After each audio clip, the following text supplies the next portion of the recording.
Chandragiri Rajinikanth madam చెప్తా. Rachapalli Ranjith, Chandragiri Rajinikanth and Rachapalli Kalyan.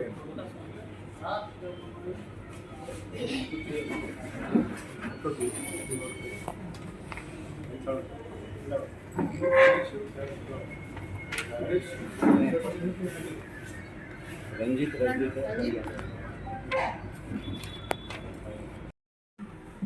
Jammikunta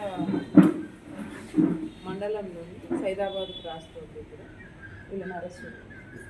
యాక్చువల్గా నిన్న రాత్రి మా దగ్గర మీ అందరికీ తెలుసు జమ్మికుంట మండలంలో ఇసుక అక్రమ రవాణా జరుగుతూ ఉంటుంది ట్రాక్టర్స్ తోటి. దాని మీద మేము మా పై అధికారులైనటువంటి సిపి గారు శ్రీ గౌశాలం ఐపీఎస్ గారు ఇచ్చిన ఆదేశాల మీద స్పెషల్ డ్రైవ్ పెట్టడం జరిగింది. మొత్తం మన సబ్ డివిజన్లో ఎక్కడ కూడా ఇసుక అక్రమ రవాణా చేయడానికి వీల్లేదు. మనం దాని మీద స్పెషల్ కాన్సన్ట్రేట్ చేయాలని చెప్పి సార్ యొక్క సపోర్ట్ తోటి మాకు కొంత కోర్స్ని ఇవ్వడం జరిగింది. ఇచ్చిన దగ్గర మన మండలంలో 2 చెక్ పోస్టులు నడుస్తున్నాయి. ఒకటి Godapalli cross road and Nagampeta cross రోడ్లో. దానివలన కొంతవరకు పూర్తిగా తగ్గిందని మేము చెప్పలేము. ఎందుకంటే పోలీసులు విధులు అనేక రకమైన విధులు ఉంటాయి. వీటిలో భాగంగా ఉన్నంత వరకు ఎంత వీలైతే అంత మేము అది ఇసుక దందాన్ని అనేది కంట్రోల్ చేయాలనే ఉద్దేశంతో చెక్ పోస్ట్ పెట్టి దాని మీద స్పెషల్ కాన్సన్ట్రేట్ చేసి చేయడం జరిగింది.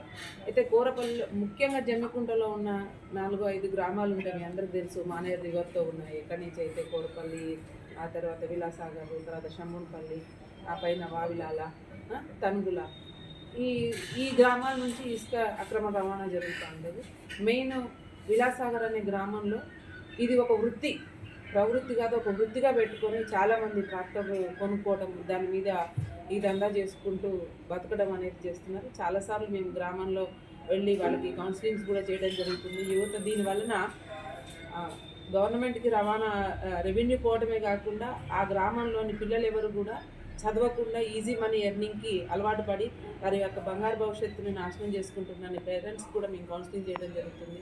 ఎందుకంటే రాత్రిపూట 1 గంట పని చేస్తారు, 500 రూపాయలు వస్తే తెల్లారి ఆ 500 రూపాయలు సెల్ ఫోన్ రీఛార్జ్కి, ఓ మందు తాగటానికి, ఓ బిర్యానీ తినడానికి పనికొచ్చి ఆ చదువు మీద కాన్సన్ట్రేషన్ అనేది పోతుందని చెప్పి రీసెంట్గా కూడా మనం వాళ్ళకి పేరెంట్స్ కౌన్సిలింగ్ చేయడం. అయినప్పటికీ కూడా ఆ గ్రామంలో నిన్న మేము కోరపల్లి క్రాస్ రోడ్లో పెట్టినటువంటి చెక్ పోస్ట్ వల్ల వాళ్ళ దందా అనేది ఆగిపోయిందని ఒక గడ్జి పెట్టుకొని నిన్న ఒక 6 వ్యక్తులు, ఈ విలాసాగర్కి సంబంధించినటువంటి 6 వ్యక్తులు, ముఖ్యంగా అందులో రాచపల్లి ప్రశాంత్, రాచపల్లి సమ్మయ్య అండ్ రాచపల్లి రాజు, ఈ ముగ్గురు, వీరితో పాటుగా రజనీకాంత్ ప్లస్ తర్వాత రంజిత్ అండ్ కళ్యాణ్, వీరందరూ కూడా ఒక గ్రూప్గా క్రియేట్ చేసుకొని పథకం ప్రకారంగా అక్కడ పోలీసు వాళ్ళని మనం కానీ పంపించేసినట్టయితే మన ట్రాక్టర్స్ని నడుపుకొని మన జీవనోపాధిని స్వేచ్ఛగా చేసుకోవచ్చు అనే విషయంలో వాళ్ళతో ఉద్దేశపూర్వకంగా వచ్చి గొడవ చేసి మాకు డ్యూటీలో ఉన్నటువంటి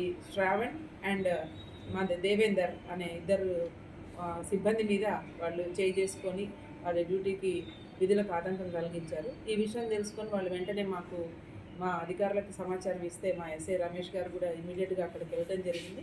వాళ్ళని సంధాయించి, కొంచెం ఆల్కహాలిక్ ఉన్నారు, వాళ్ళందరినీ సంధాయించి పంపించేయడం జరిగింది.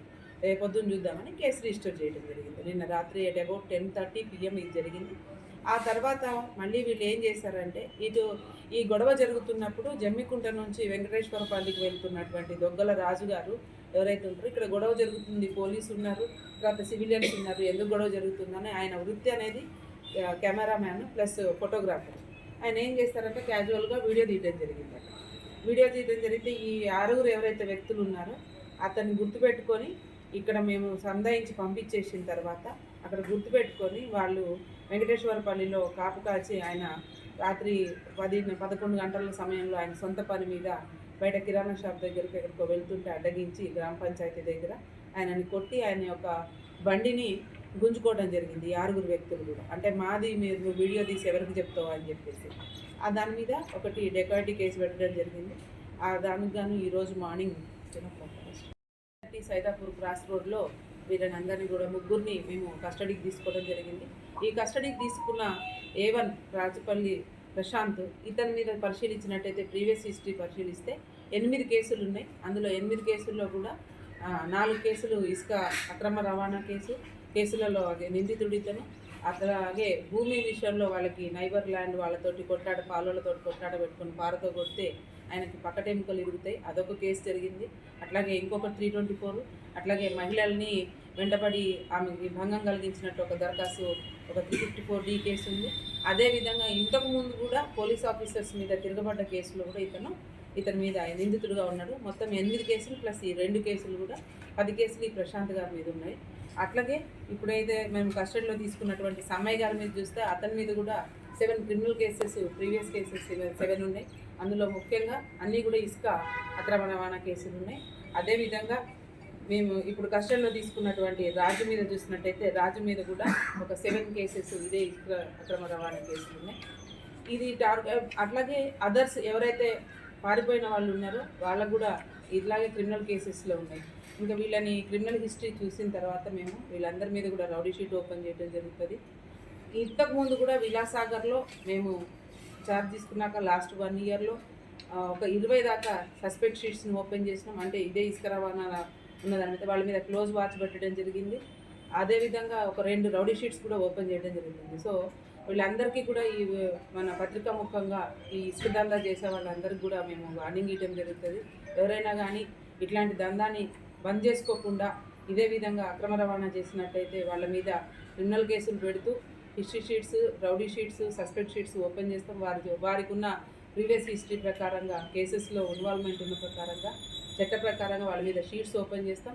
2 కన్నా ఎక్కువ కేసెస్లో వెహికల్స్ ఒకవేళ ఉన్నట్టయితే కాన్ఫిస్కేషన్ కోసం కూడా మేము కోర్టుకు రాస్తాము. అంటే వెహికల్స్ని జప్తు చేయడం కూడా జరుగుతుందని ఈ పత్రికాముఖంగా ఈ ప్రజలందరికీ కూడా తెలియజేస్తుంది.